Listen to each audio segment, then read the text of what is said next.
Viewers, when we talk about diaspora from the Kenyan perspective, almost always we think in terms of moving from Kenya to an outside country. But now we have a minister who left the US to come and serve in the PCA and decided to settle down here. So today we go to Kahawa Sukari in Kiambu County, where we sit and listen to the story of Rev Marion Strain, who left the US, came here teaching, but with a call to do mission work, and then was ordained by the Presbytery of Chuka. Then thereafter has served as a teacher at Roberta College and then at Alliance Girls High School. Let's listen to her story, even as she came to decide that she'll retire in Kenya and call Kenya her home from now henceforth, with a background from the US and her parents from Scotland there before. Thank you and welcome as we listen to her story today.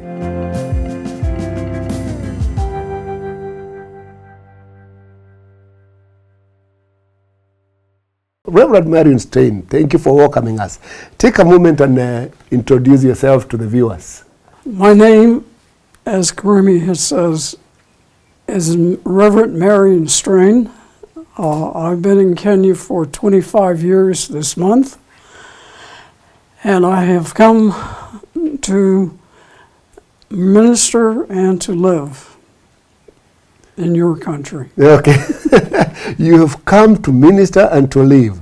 So you came to Kenya 25 years ago. What made you come to Kenya? Well, I have to credit the late, very Reverend Bernard Muindi. Okay. Reverend Muindi Yes. Was speaking to my missiology teacher at Pittsburgh Seminary. Yes. Muindi was what we call a pastor in residence. Yes. After he left the moderatorship. Yes. Here. And so he spoke to Reverend Scott about missionaries. Yes. Reverend Scott mentioned to Reverend Muindi Yes. about my situation. Okay. And so Muindi wrote me a letter, and I still have the letter, Okay. giving me 3 options. Teaching at a primary school, teaching in a college, or teaching in a school that he was going to start. Okay. After praying about it, I felt that I wanted to go to teach at a college because I had taught in the U.S. As a primary and secondary teacher. Yes.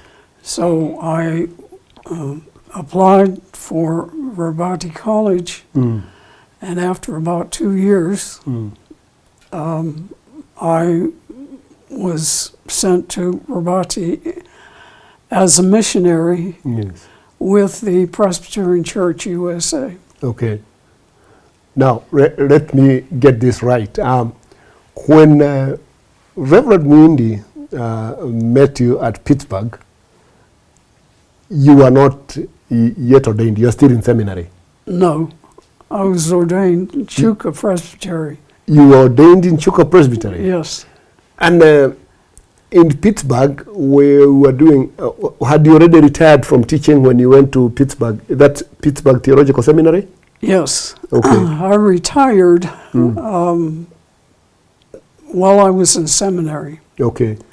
Because I felt that God was leading me on a different path. Okay. And when I was praying about it, I didn't realize how different the path would be. Okay. To, at this point, live 25 years in Kenya. Okay. Let's go back to your time in teaching. Where and okay, you were born and raised in Pittsburgh, right? Yes. Where did you do your teaching? In Pittsburgh or other places? Did you ever move out of Pennsylvania as a state? Well, I think this journey started even when I was very young. Yes. I was baptized and raised in the United Presbyterian Church in the U.S. Okay. And I ended up helping at the kindergarten Sunday school teacher. Yes. And as I reflect on all of this, I feel that God was starting to use me there. Mm-hmm. After being a kindergarten assistant teacher, Yes. I became very active in the young people group.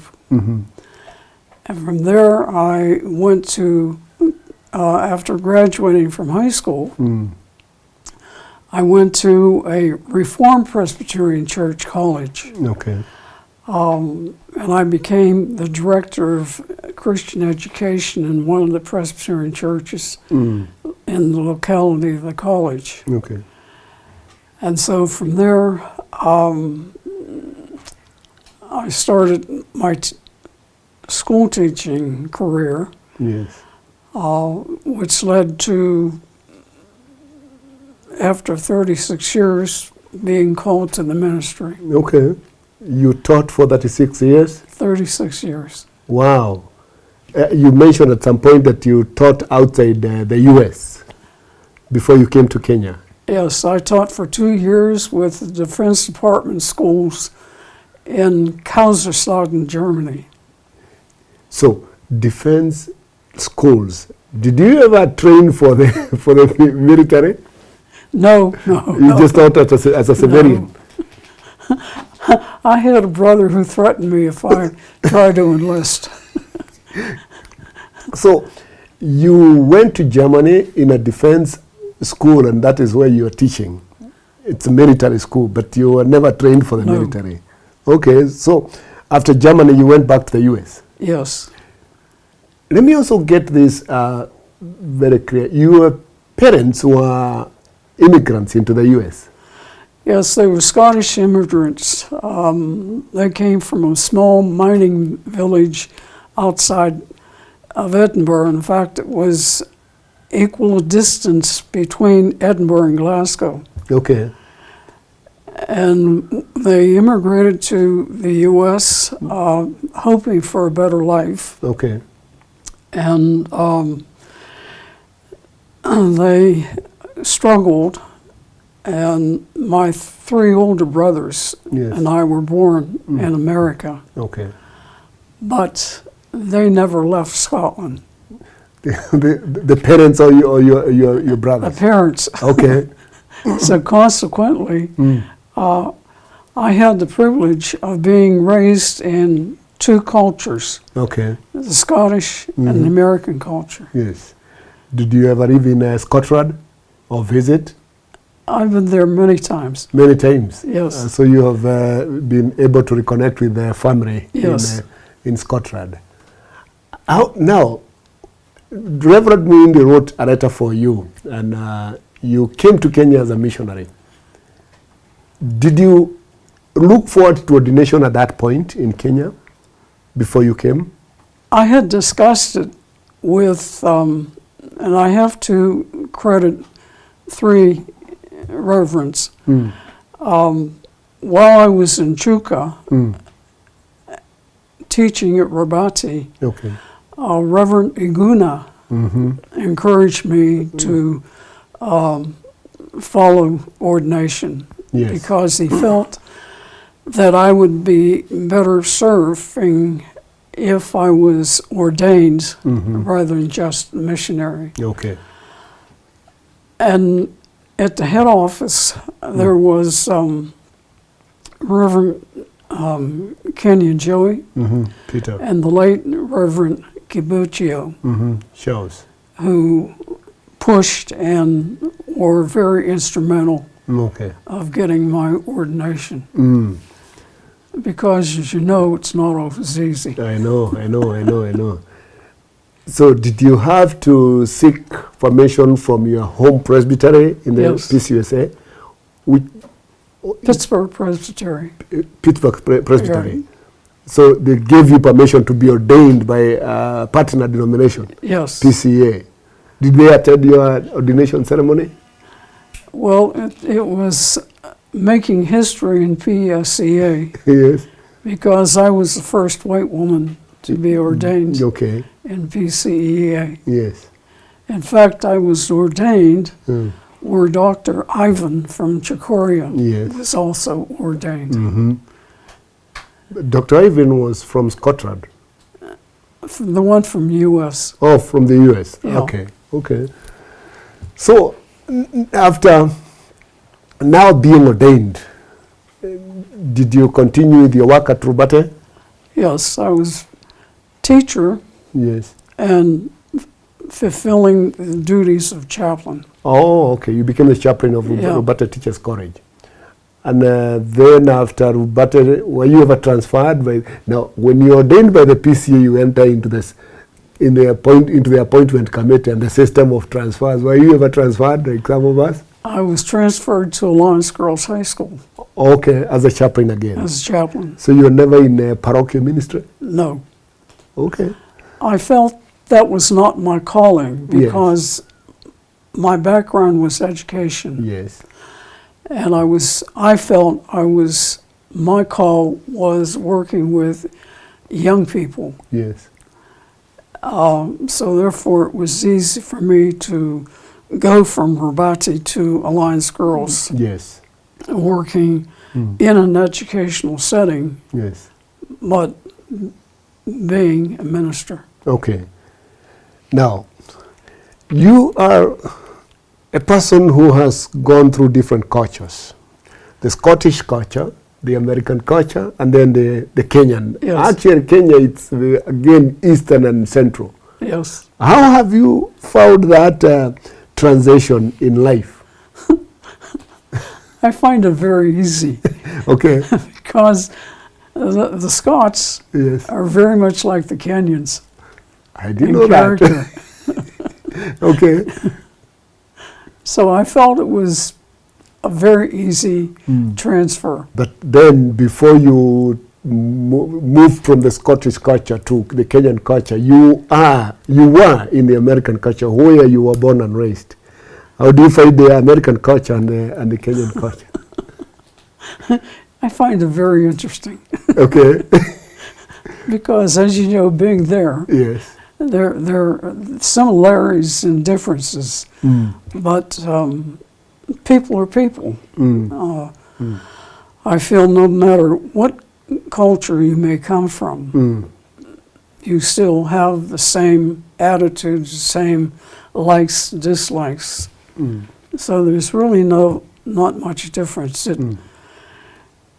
You're dealing with different personalities, and as a teacher and a minister, you learn to cope with and deal with and harmonize with people. Yes.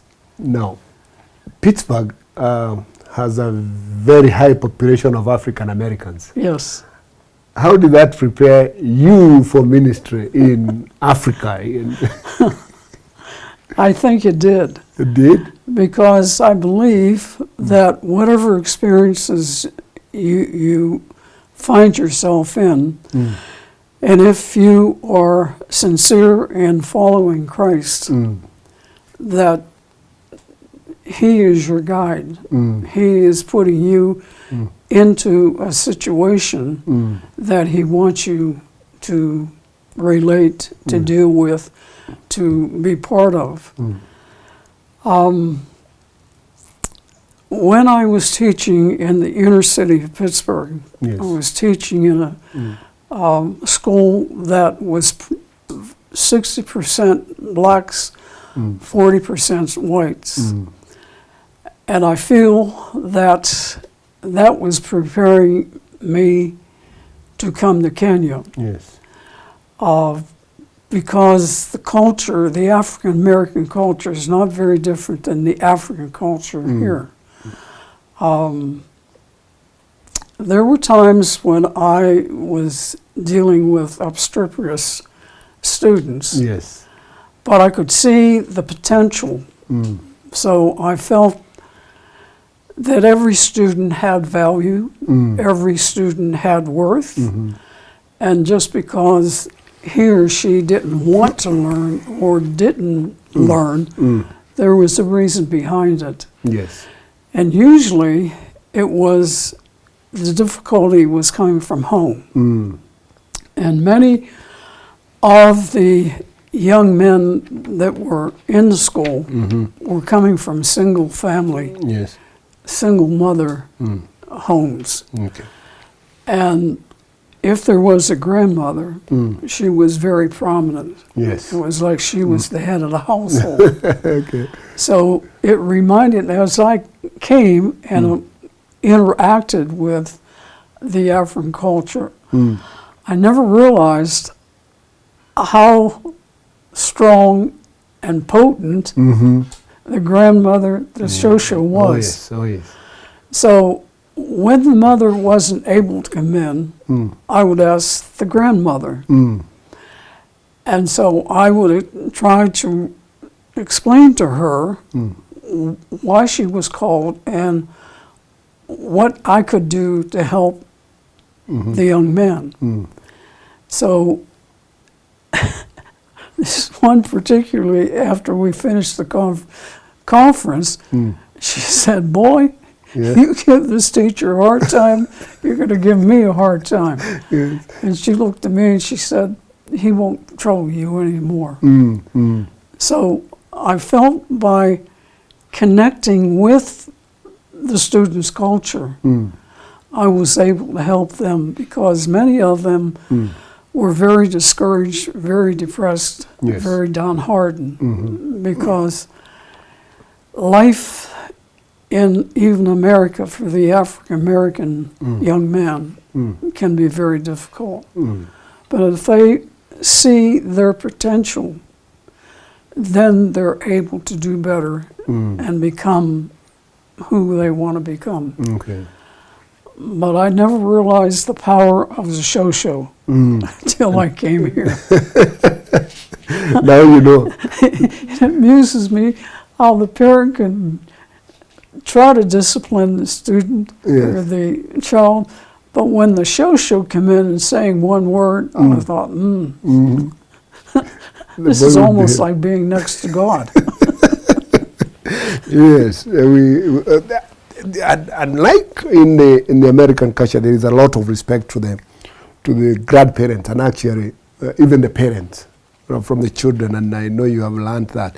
Now, if you had not received that letter from the very Reverend Bernard Muindi, would you still have sought for ordination at in the PCUSA? Yes. Okay. So because I felt that God was calling me. Yes, and that's very important.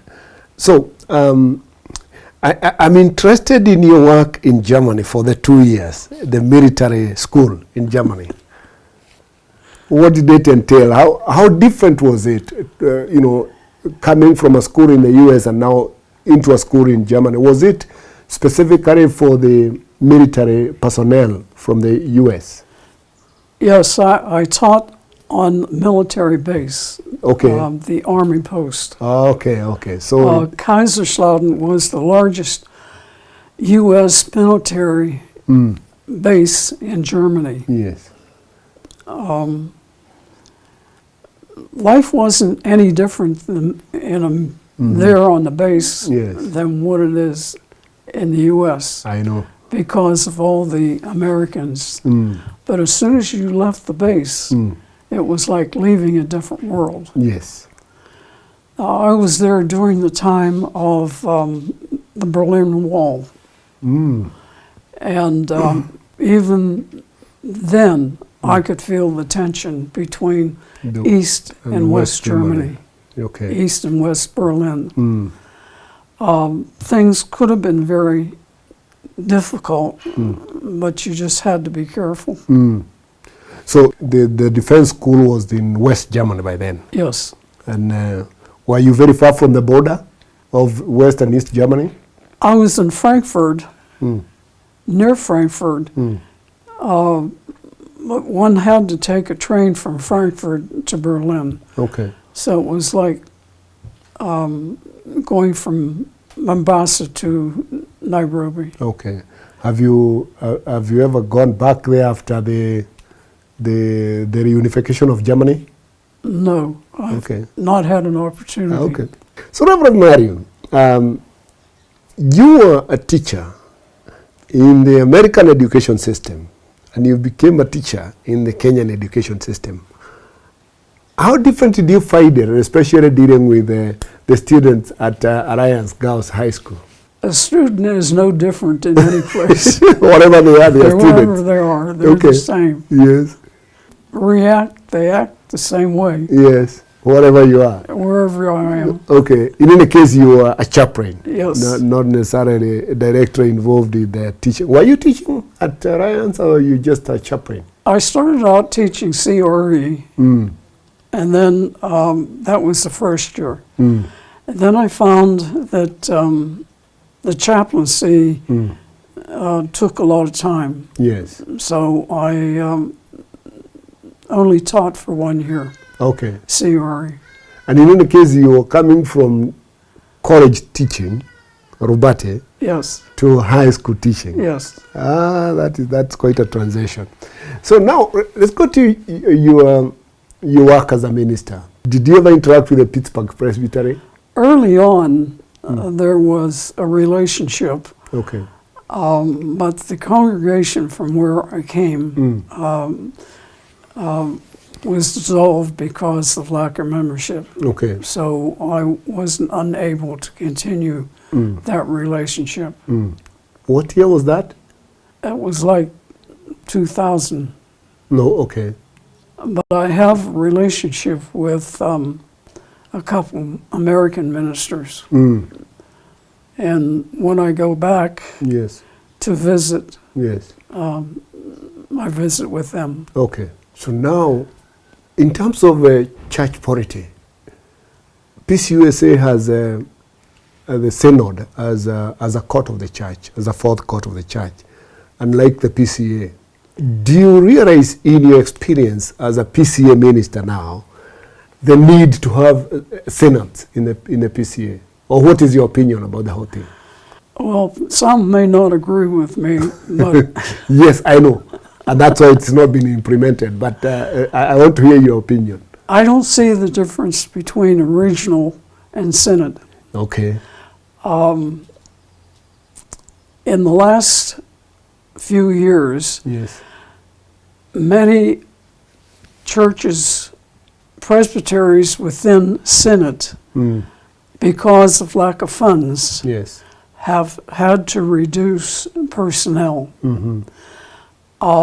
My fear here is because of funds, money, that are not always channeled because of various reasons. Yes. It will not be that successful as some fellow ministers seem to feel it should be. Okay. In American system, there is more transparency, less corruption than what we see here, Okay. because it revolves around the issue of money. The Presbyterian Church is very aware and very oriented with mission. Before I came, the mission money that was sent from the various congregations, various presbyteries,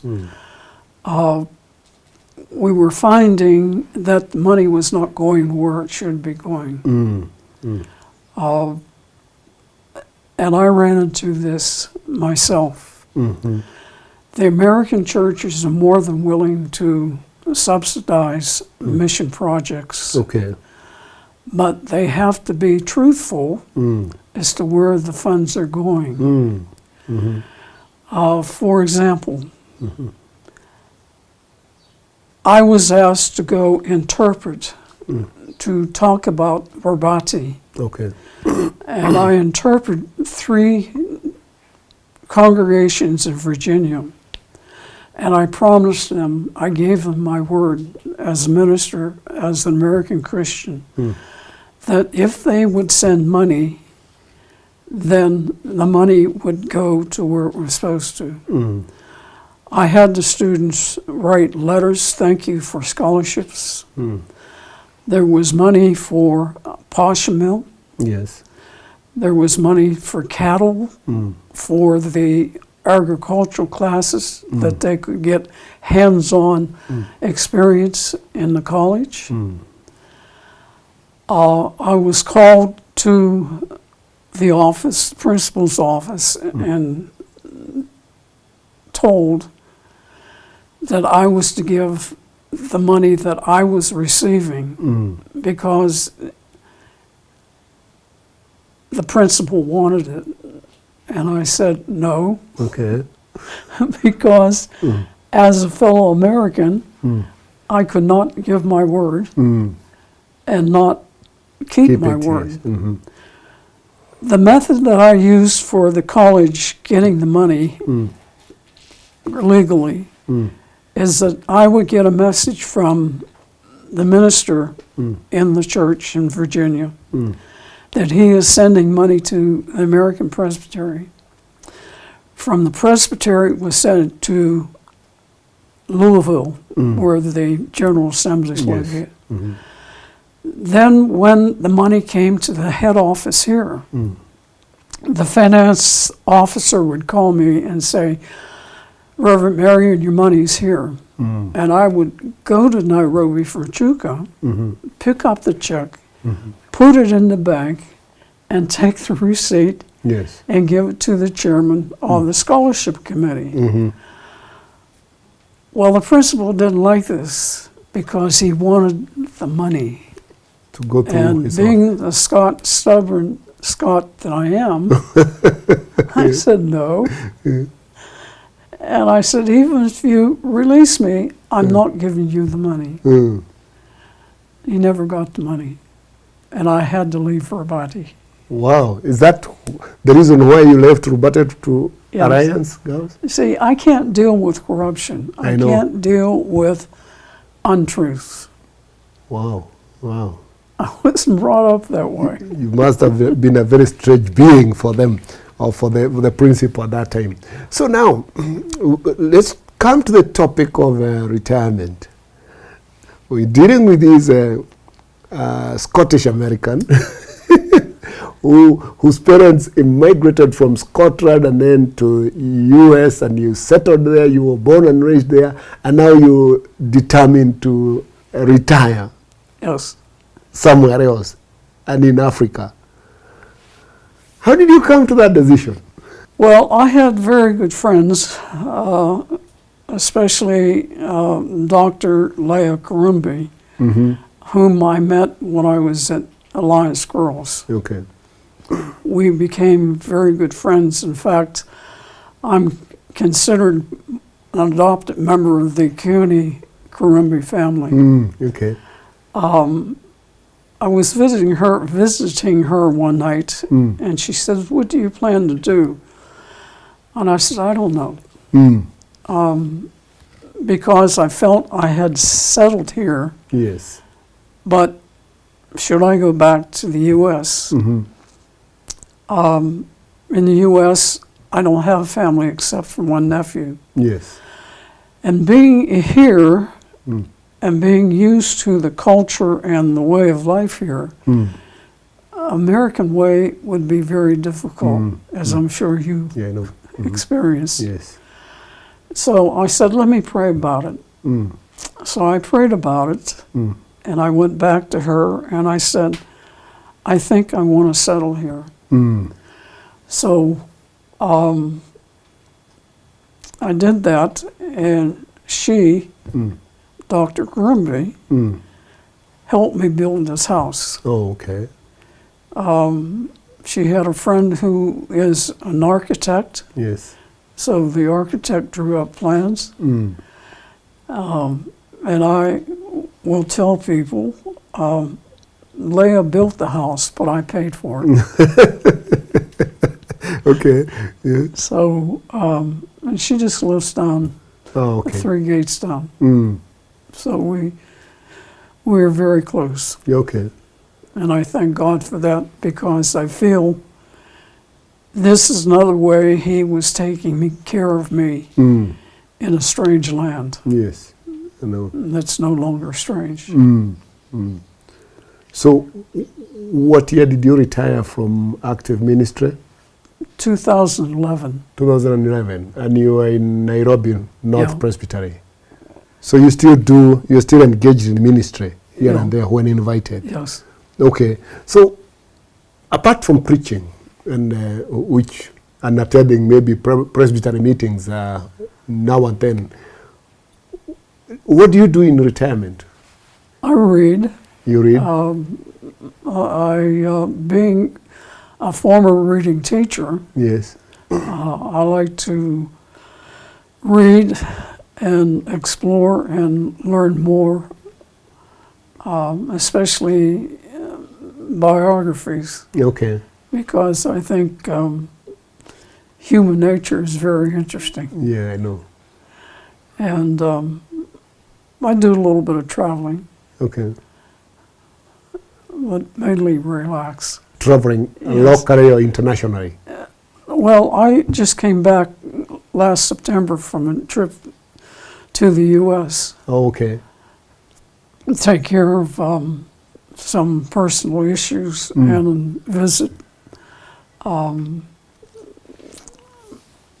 But I don't have any problem keeping busy. Okay. Okay, that's good. So now, from your experience as a teacher, your experience as a minister, and your experience as a former member of the Presbyterian Church of USA, and now retired in Kenya, you have experienced an interaction between you and PCA ministers, and some of us who are not yet retired. What would be your word of advice to ministers? Find something that you're interested in Okay. and work with that. Mm-hmm. Retirement is not a bad place to be, because there comes a time when one has to come and one has to go, and accept that if you've done well in the past, God's going to take care of you. Yes. And there's a reason why you are where you find yourself. And that you're never at a loss to do something. That it's just another phase that you're going through. Yes. And God is called, and God will take care. Okay. And sometimes we don't put enough faith in God to find out what we want to do. Yes. It's not a scary situation to be in. I know. Sometimes it's good that you don't have the responsibility that you had before. That there is somebody who may not do as well as you or better than you, but it's your time to do something else. Okay. That's very good. So you do traveling every now and then. Now, Americans usually have a bucket list of the things that they would want to do before their time in this world comes to an end. Is there something in particular that is still pending in your bucket list? No, I can't say that. I feel that each part of my life that I've been, it's like building from that Yes. to do something Something in else. the future. Okay. That God is a God of surprises. I know. And you just have to be waiting and say, oh, really? Yeah. When he speaks, You listen. you listen and you do according to his wish. Yes. Okay. Thank you for sharing your experience, and it's quite a challenge. I know it's not very easy to transition to people will talk about being in diaspora from Kenya perspective is going out of the country, but now you're talking about diaspora from what Kenyans think is not what they expect. Somebody coming from what we call the diaspora to this country and settling down here. So I know it's not very easy, but you seem to have transitioned quite well, and you have made your mark in the church, in the community, in the teaching profession, and I believe the students that you molded have a lot that they learned from you, and especially in terms of being a missionary. Have you seen any one of them following in your footsteps and desiring to become missionaries? Not necessarily missionary, but I have a few students who have become ministers. Okay, yeah, I know in the PC you have several Roberta students who are ministers. Because sometimes when I'm introduced at their function, yes, people look at me and I say, I taught him. Yeah, okay. I taught him everything he knows. Mm. But I found, you talk about transitioning into retirement. Mm. I have to say that I have received a lot of support from people around, Okay. such as Reverend and Marion Gichuki. Gibson. I have a story about him. Yeah, okay. He was in the head office, and he called me in, and he said, "You're going to Chuka and Mabru, and I just want to let you know what you need to know." Mm. He says, "You will learn Swahili, Yes. and there's 2 words that you have to know." Uh-huh. And he says, they are Hakuna Pesa. Okay. Because they see you coming. Yes. So he explained to me why I had to learn Hakuna Pesa. Yeah, okay. So Gibson was very helpful. Okay. In a humorous way. Yes. Okay, I know. Mm-hmm. And so you went to that phrase and you were able to say even to the principal, Hakuna Pesa. Yes. Okay. So thank you so much, Reverend Marion, for your time and for sparing some time to share with us your experience and even challenging us that you can settle anywhere in this part of the country and listening to the call of God and doing the will of God wherever you are. So may the Lord bless you and be with you. Is just one thing that you would want to tell the viewers as a parting shot? Keep the faith. Mm-hmm. Don't get discouraged, Yeah. because in every struggle, there is a lesson that God is teaching. Mm. And we have to be open and willing to struggle and bear with the issue. And if we have faith and trust in God, then we persist. Thank you. Thank you so much for your time. May the Lord bless you and be with you in your retirement. Thank you so much. Viewers, thank you for listening, and see you in the next episode of The Legends. And remember to subscribe for more.